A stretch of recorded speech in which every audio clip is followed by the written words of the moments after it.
Bonjour Youssef, bienvenue dans ce point projet Shelter. Je te remercie de participer à cet exercice.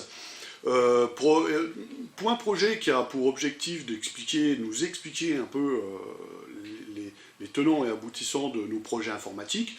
Et dans ce cadre-là, nous avons un projet Shelter qui est en train de se déployer en 2018. Et saurais-tu nous dire en quelques mots, quelques phrases, quel est l'objectif de ce projet ? Alors l'objectif de ce projet, c'est en fait de pallier aux différents risques actuellement recensés par les audits.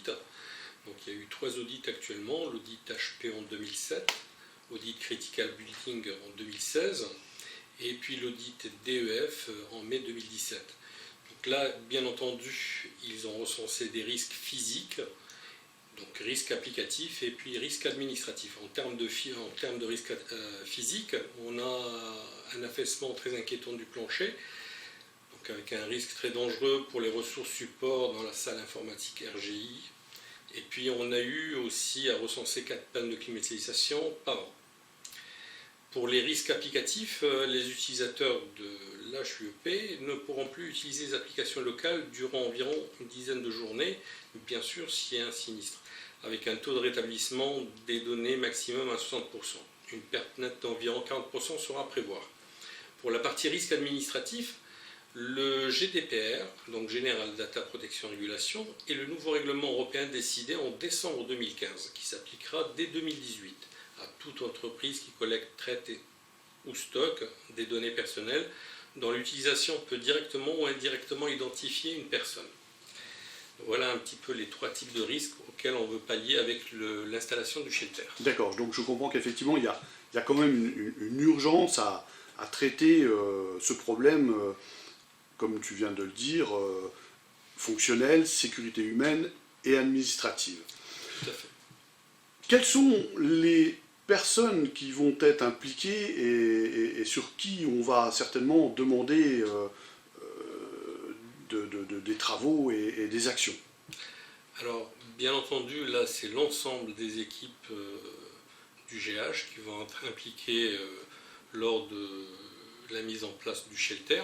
Donc, que ce soit l'équipe au niveau des travaux, que ce soit au niveau réseau, ou donc toutes les équipes sont impliquées là-dessus.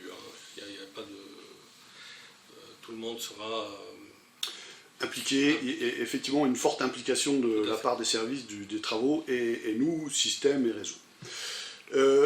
Je sais aussi, et voilà, c'est là où je voudrais éclaircir les choses, je sais aussi que le GH est impliqué dans le projet de centralisation de l'informatique à la DIS, c'est-à-dire au travers des data centers de Clichy et ou de la mairie de Paris à venir. Dans quelle mesure notre projet Shelter vient-il s'insérer dans ce schéma global de la PHP?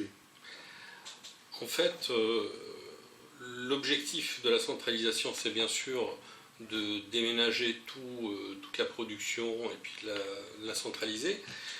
Or, le shelter, il est là de manière temporaire, c'est-à-dire que là, on déménage la production, vu qu'on doit pallier à des risques qui ont été recensés par les audits, donc de manière temporaire. Donc le temps, effectivement, de pouvoir les centraliser par la suite. Donc voilà un petit peu le principe. Mais quoi qu'il en soit, on reste aligné au niveau de la stratégie qui a été définie par la DIS. Merci beaucoup. Dernière question pour quand même placer ça sur le planning, en termes de temps temporel. Macroscopiquement, on est en train de parler de quelle date? Alors il faut compter environ jusqu'à la fin de l'année pour le déploiement du shelter. D'accord. L'année 2018. 2018, avec une mise en production courant semestre de 2018. Exactement. D'accord, entendu. Donc bien sûr là-dessus, il y a différentes actions qui sont à prévoir, donc que ce soit au niveau de la mise en place de toute la partie travaux, c'est le génie civil, c'est le réseau, c'est la partie électrique. Et puis, bien sûr, préparer le déménagement. Pour préparer le déménagement, là, on est face à une situation PRA, plan de reprise d'activité. Et pour cela, il faut procéder à des tests de manière régulière sur les applications critiques du GH.